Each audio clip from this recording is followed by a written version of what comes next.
Hey guys, what's up and welcome to my channel. Excuse the weird hair day that I have in right now. I am very stressed and my hair is just a clear description. Well, it doesn't look that bad. It's a clear description of how stressed I am right now at work because I have so many things to do. But along with that stress, I need something to just disconnect me from reality. And what better way to do so than with reading, especially this new series that I know it's a lot of people's favorite. Everyone and their mothers have already read the series and they love and care for the characters so much, and it was time for me to start it, which is honestly very scary because one, it is very hyped up, and two, the books are massive. So yeah, I don't know. I haven't been very good with finishing books, especially the ones that are pretty big, above 500 pages, because I have fallen out from my reading habit. I've been prioritizing other things above reading and I won't change it. But with that being said, I don't know if it is a smart decision to pick up a big book, because it's not necessarily that I need to fall in love with reading, because I love and I'm very excited about it, but I just need to pick up the pace and feel like I'm moving forward with books. And with a massive book, it's gonna take me a lot of time and I feel like I'm not making any progress. Does that make sense? But yeah, welcome to this reading vlog. I'm finally picking up the Boys of Tommen series. I don't know anything about it because I'm very scared. I don't want to have any expectations. I just want to enjoy the ride. I want to go into it completely blind and let it surprise me so that I can fully have the entire experience of reading it for the first time. I just know that the first couple is the one that most people root for according to my TikTok algorithm. So yeah, welcome to this reading vlog. Today's Tuesday and I need a break from my work. I had a pretty rough meeting and I am having another one at 4. So not fun. I just want to take 1 hour. 1 hour of disconnecting myself, and I thought the perfect excuse to do so would be do this reading vlog. So without further ado, let's go and start reading. Okay, first impressions. The names definitely gonna be a challenge, so please bear with me. I'm definitely gonna butcher some of these. Have patience with me, okay? I'm gonna do my best to pronounce them accordingly. I am already suffering because of this girl. The way she has been treated throughout her life, this is gonna hurt. At the beginning, I'm not gonna lie, when she started describing herself, I was like, this sounds like every other Wattpad story in which I'm not like the other girls. I don't care about boys and everything. But now that she's describing why, I'm so sorry for her. People are so mean and so cruel.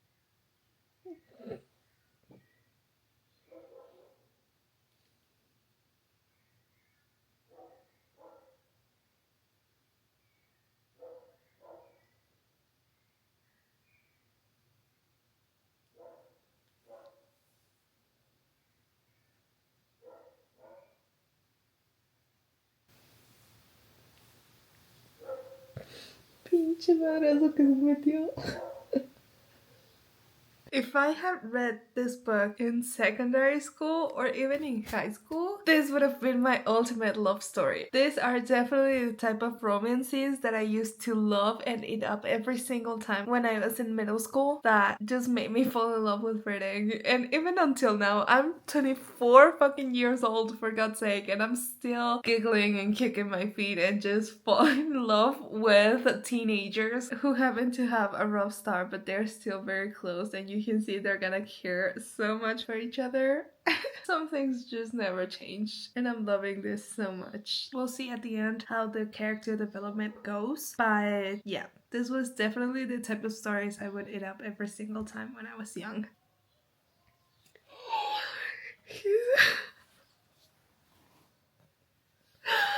No! He's learning that she was bullied and he's already mad and anxious that she's not okay, and he's been very protective, and it's been only 5 fucking minutes of him knowing her. Johnny's personality is quickly becoming one of my favorites. The sarcastic, arrogant, yet gentleman personality is doing it for me.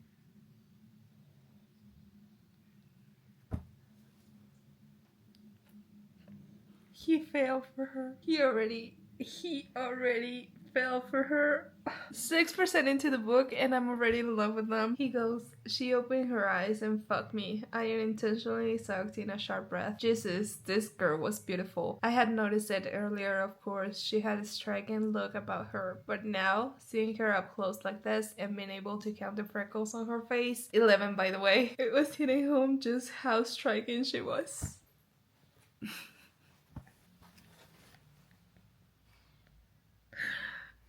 This is the sweetest yet most uncomfortable meet cute that I have ever read about. And the ones that's not that cringy. Because normally when the characters meet like this in certain books, it's just very, very cringy. That everything is just embarrassing with the girl and she's making a fool of herself. But the other guy is like, she's cute, she's beautiful, she's gorgeous, she's everything. Normally for me, that's cringy. But this one, I am eating up every single sentence here and it just keeps getting cuter but also more embarrassing for her. We'll see what she thinks about it when she's fully conscious, because I know this is not gonna be fun for her. Okay, I'm almost 20% into it and I was getting tired that there hasn't been any interaction between them since that first incident, and I'm like, why? You have so many opportunities. Literally, you're obsessed with each other now, and I'm loving the way everyone is connected to each other. Like Gypsy or Gipsy or whatever his name is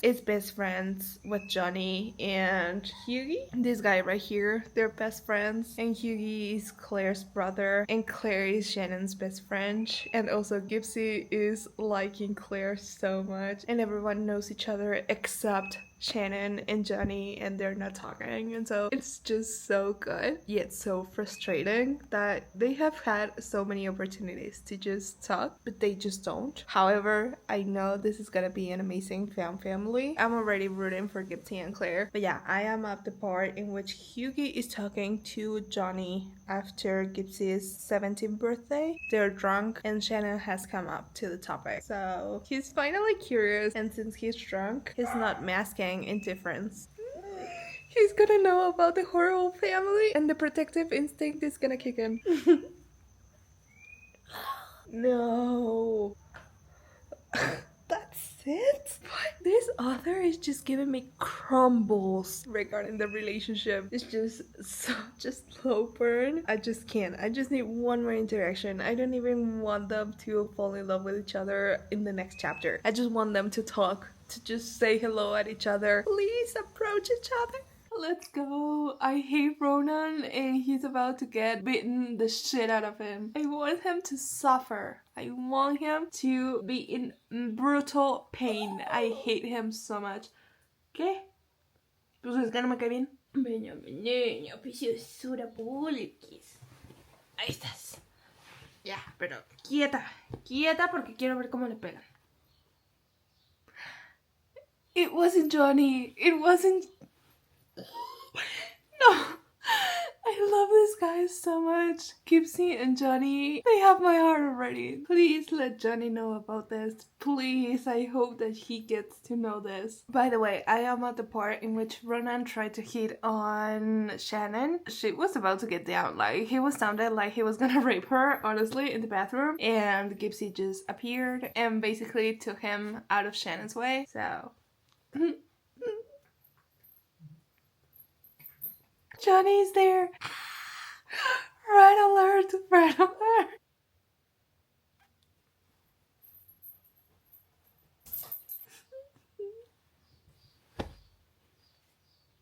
This just makes it more frustrating that they're not talking at all. They're not even interacting. I am 25% in the book and it's just been 3 times that they have interacted with each other. 3 times. It's not enough. And the tension and clear attraction that they feel towards each other, very frustrating, but so good. For someone who has experienced a lot of bullying, and I'm not justifying it, okay? I'm not saying that was okay by any means. I am still hurting for her for experiencing that much trauma at such a young age. But for someone who has trust issues, the ones that are backing her up, they're just so cute. Her brother, the brother's friends, her friends Claire and Lizzie, and now Johnny and Gipsy. It's just so cute how everyone, it's their instinct to protect this little girl that's so fragile and so vulnerable. For some reason, it reminds me of Bella in Twilight. I don't know why. I know it doesn't have anything to do with Twilight. It's not fantasy. It's not anything. But the way everyone wants to protect her for being so fragile just reminds me of Bella for some reason. I'm afraid I made a terrible mistake of starting this on a weekday because I cannot stop. I am addicted to this book. I am 42% in and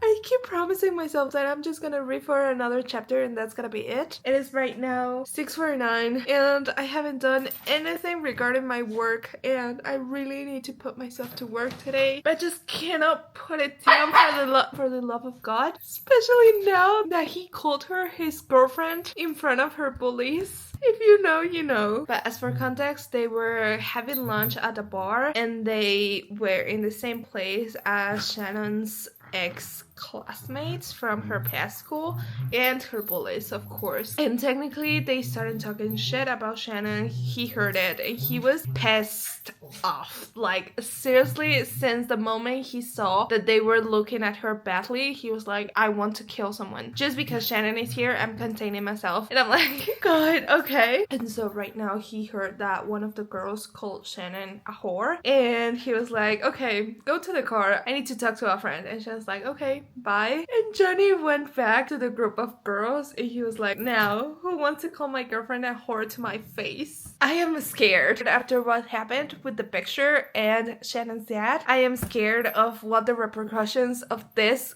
girlfriend thing it's gonna have for her. I cannot enjoy this in peace because of all the context right now that Shannon's feeling very anxious and scared to go back to her house. I am afraid something's gonna happen because of this girlfriend thing. I don't know, I am nervous, but I'm eating this up. I am eating this up and I just can't stop. Now, this could very easily become a major red flag, the way he turns all murderous when she's hurting. But why am I eating this up so much? And I'm just enjoying the way these girls and the guy are suffering right now because Johnny is punching him. I feel like realistically that would be a major red flag, but I love him. They're 17, so they're naturally, oh my god, like, they're naturally very bubbly and they don't have that much control over their emotions, but still, I feel like it is that story that you would idealize when you were a teenager, in which he would get into fights defending her honor and be completely obsessed with her and have this tension. I feel like it's a typical teenage romance that every single person would eat up, especially me when I was in middle school. But right now, me being 24, logically, I know it's a red flag. That's not okay, and I shouldn't be head over heels about what's happening right now. But fictionally speaking, this is so good. I just want Johnny to make them suffer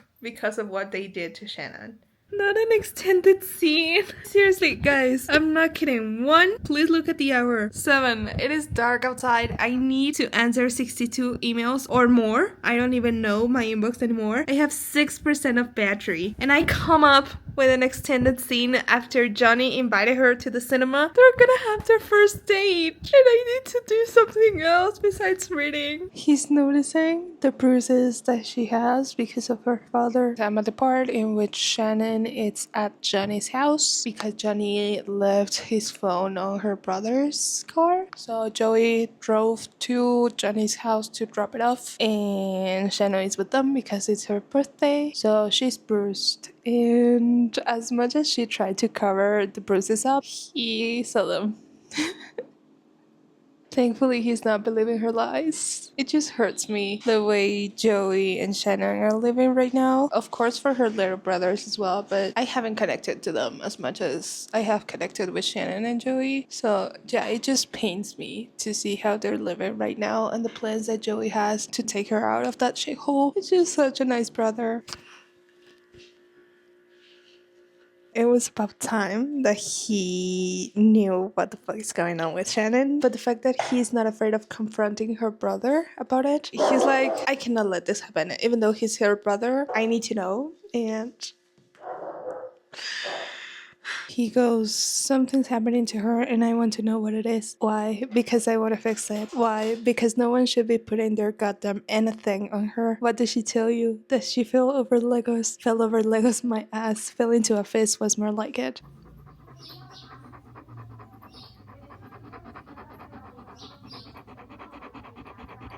I don't want Shannon to go. She's currently in Johnny's house and it's her birthday, if you know that scene. And Joey just arrived to take her home, but I don't want her to go. Neither does anybody else in this book apparently. But they need to go because they're teenagers, they're underage and not legal for them to stay over. But I don't want that.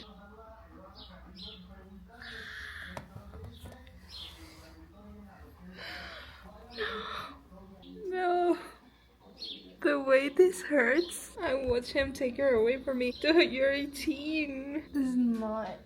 I am just so conflicted because it does feel when you're reading all of this, yes, they're going through a lot of stuff and they are mature for their age, but at the same time, they're still teenagers. And you know, it's not that you forget, but you know that they are 16 and 18 years old. So some things that they do, for example, Johnny's anger issues, is clear that is coming from a teenager. And the way Shannon behaves in certain things when she's all shy and awkward, it is clear that she's a teenager and that she's innocent and everything. So it's not easy for me to forget that. However, when the bad shit is happening, I'm like, please just stay with him, he's gonna protect you. But then I'm like, dude, he's 18, she's 16, they're underage still. So even though I just want Shannon to stay with Johnny, it is illegal to do so. And I'm very happy that the author is not skipping on this. Like, she's keeping herself within the line of they are teenagers. Yes, as a reader, you want them to be together already and just walk into the sunset happily ever after, but they're too young for that and they still depend on their parents, unfortunately. So that is conflicted and frustrating because I know Shannon's not gonna be able to escape her toxic family until she at least turns 18, and for that there's still a lot of time pending. So I don't know what's gonna happen, but at least for today I'm gonna call it quits because I do need to put myself to work. I managed to get to chapter 39. I'm 57 into the book and I'm gonna try to do my best to finish as early as possible so that I can continue reading this before going to sleep. I just literally had to get up, turn out the light, pause my reading and turn on the camera because what is happening? I don't want to read anymore. I'm scared of what I'm gonna read. This cannot be happening and I'm afraid I cannot say it because it is gonna be a major spoiler, but like I'm stunned. I have no words. I don't want to keep on reading. No, I counted on this staying the way it was and now everything's changing and I don't like it. This is gonna hurt.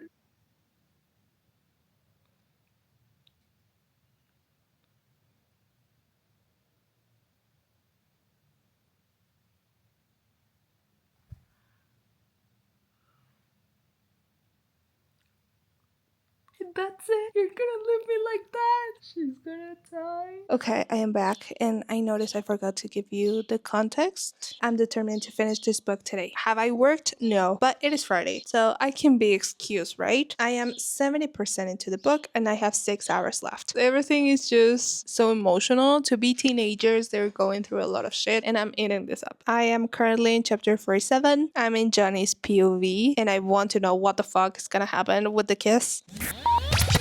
Can I say something crazy? I just cannot stop comparing this book to Twilight for some reason. And now I know it doesn't have anything to do with it. It's not remotely similar, I know. But in my head, in my crazy stupid head that just wants to say things where there aren't any, this is kind of the humor version of Twilight. Hugo Sanchez, can you hear him? I'm trying to plead my case here and he's just here. Can he fuck off? Anyways, I know this is just so random and so stupid to say. I just cannot stop comparing both books. Neta, ¿qué estás haciendo? Vete para allá. Les estoy explicando una cosa muy importante, Hugo Sánchez. What was I saying? Let me plead my case, okay? Let me show you the similarities and you have all the right to call me stupid. I would honestly call me stupid and irrational, but I need to say this. So, first similarity, the personalities. Shannon really has Bella's personality in the sense that she's all awkward, shy, problem / danger magnet. I know this is more serious compared to Bella. Can you picture that? And then on the other half, we have the male personality that it's all strong, protective. I want to be with you, but I can't for the sake of you because I want to protect you. Troubled hero that makes you want to just shake some sense into his head because he's just putting obstacles into his mind and making himself suffer for something that could easily be solved. It's just very similar to Edward. If you have read Midnight Sun, it's just the most frustrating thing, but at the same time very cute. So personality, check. Then for some reason, I feel like the characters in general feel like the Cullen family. And I know that's just not true. It doesn't make sense. But like the mom was a fashion designer and there's a scene when the mom meets Shannon and the mom kind of shows herself very excited to dress her her up. And who else does that in Twilight? Alice. And then Gypsy, for some reason, resembles a lot Emmett's personality. All goofy, but at the same time protective, not only over Johnny, but also over Shannon at some point. Everyone wants to protect Shannon, including Hughie. And then go to Twilight, and we have Emmett and Jasper. And then the friends, well, I don't have any similarities with the friends.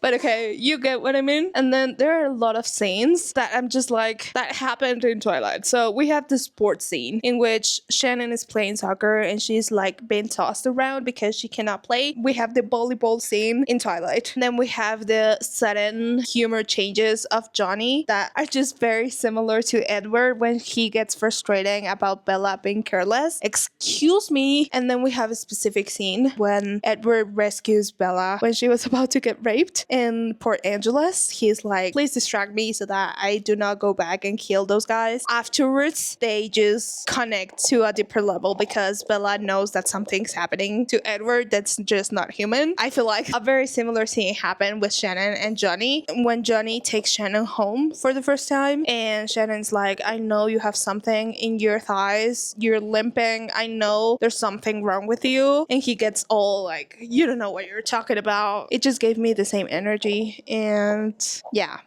There are a lot of high school scenes that I'm like, this also happened in Twilight. And then fourth connection that my brain has made is the kiss scene. You know, when Bella and Edward kiss for the first time, how awkward everything is and how Bella is like, I want you, I like you, etc, etc. And Edward's like, we can't. I seriously cannot be near you because I'm gonna hurt you, blah blah blah blah blah blah. This is the same exact thing without the sexual connotation.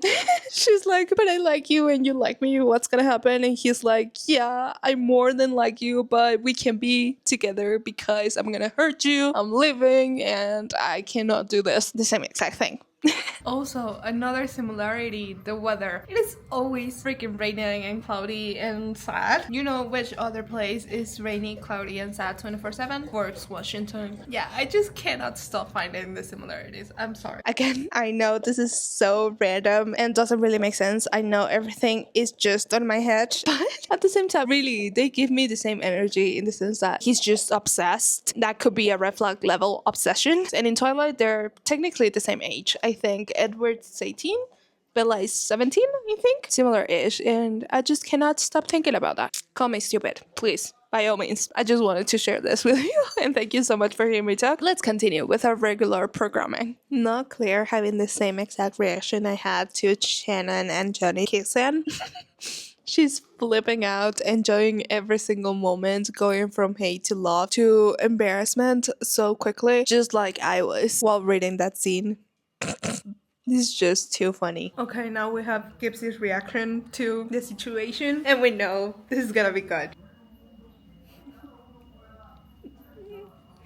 I love this kid so much. See? Once again, I start the camera and he's here. Like, so obvious that he wants the spotlight. What the fuck? Thank you, Gypsy. You know what you're talking about. Please get some sense into his little fucking head.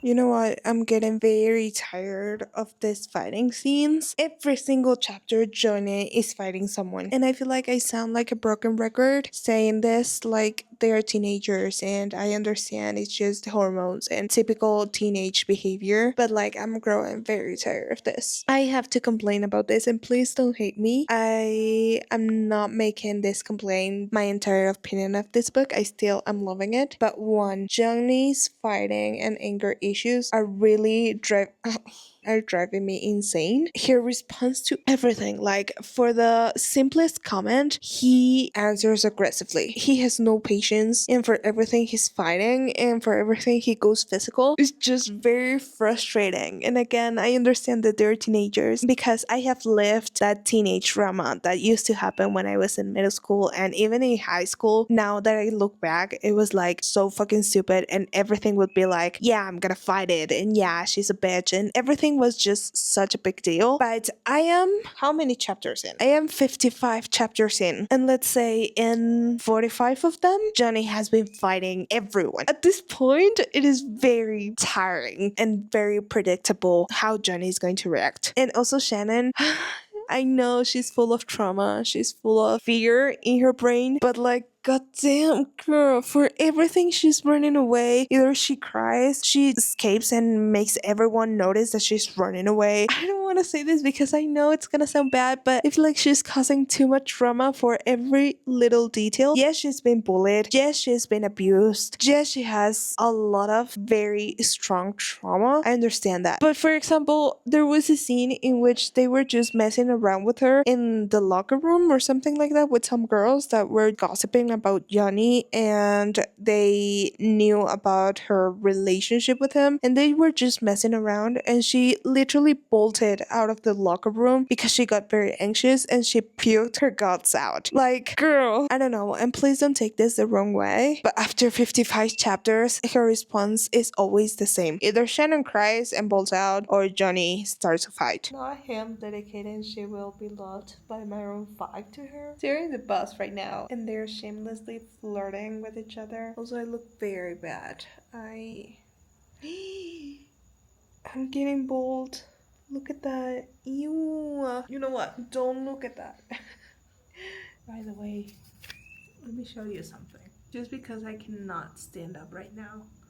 But, and the third one in here. Can you see him? Is this 600 long page book gonna end up with them being just friends? I am 87% into the freaking book, and I don't see how in the near future they're gonna become boyfriend and girlfriend and be together. I cannot even picture Shannon opening up with Johnny right now. How is this gonna end? I feel like this is part one of their entire relationship, and I know there's another book of them, but like at least I was expecting them to be together in this one. I don't know. It is 1:17 a.m. I am 90% into the book. I have 2 hours left according to my Kindle reading tracker, and something happened to Johnny. This is not gonna end up well, is it?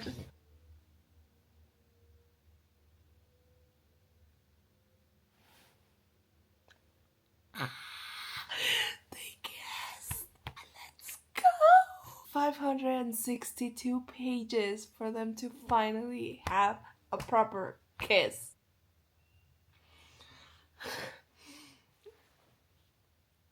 Again, I know I need to have patience with her. I know she's shy, it's part of her personality. But every single time she needs confirmation for everything. You need to do this. Do I? I want you to do this. Do you? You should do this. Should I? Dude! They were caught. Oh my god, this is so embarrassing. And I know Shannon is gonna freak the fuck out. Oh my god, they're saying goodbye as if he was gonna die in the next 5 minutes.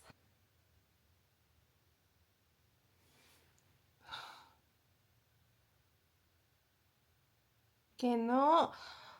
Dude, you cannot go with him. 1, you're a minor. 2, you're completely useless. Why would you be there? You're only gonna puke. I'm so scared. This is not gonna end well. There's no way this is gonna end with a happy ending. I am 98% into it. I have 20 minutes left, and Shannon is gonna get killed.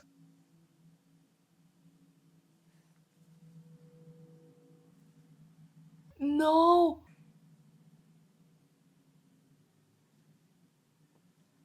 I am gonna cry.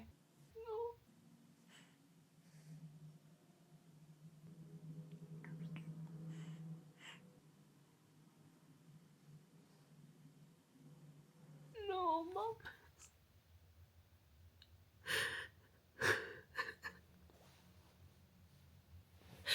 I know. I hate the mother. I'm sorry. Oh my god. Is there a book about Joey? I just want to read it so bad, but at the same time I'm so scared because of how traumatized and how fucked up he must be because of what he has lived and the role he was forced to take in his family. What? No. It's done.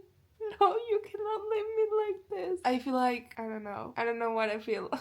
What have I just read? I'll see you tomorrow. Okay, I am back and I have my thoughts on Minor 13. But before I give you the final star rating, let me just plead my case, okay? Because unfortunately, I won't be giving this book 5 stars. Although I was very confident it was gonna be an amazing 5-star read. As much as I would like to give it, looking back and reflecting on everything that I read, nothing really happened. It was more of an introduction to the actual book and the actual plot to Keeping 13, which I assume is gonna be the book in which we have character development, in which the relationship actually takes place, in which Shannon's gonna get out of that toxic family environment, in which Johnny is gonna either make it to his dream life and dream career, or he's gonna have to find a plan B or something. Nothing happened here. As much as I couldn't stop reading, as much as I still enjoyed it, I would have liked to see something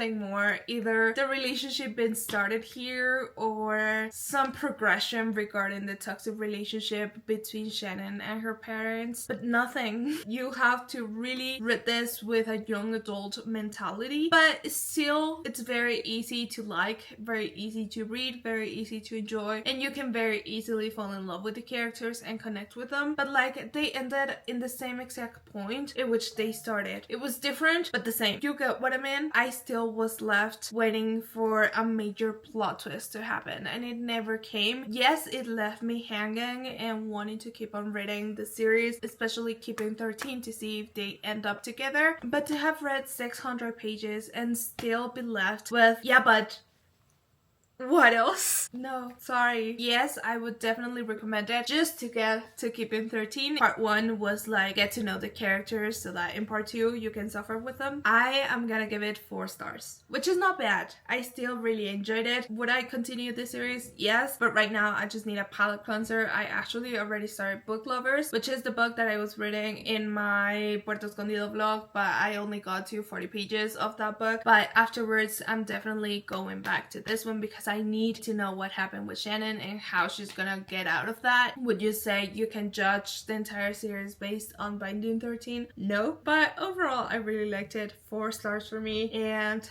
yeah, that is essentially everything for this rating vlog. I feel like it's a pretty long one. Any comments regarding this book to change my mind, or if you felt the same exact way, please let me know down below. That's it essentially for this video. Thank you so much for watching. If you want to see a little bit more of my day-to-day life, feel free to follow me on Instagram or TikTok. I'm also active on there, and I'll see you in my next video.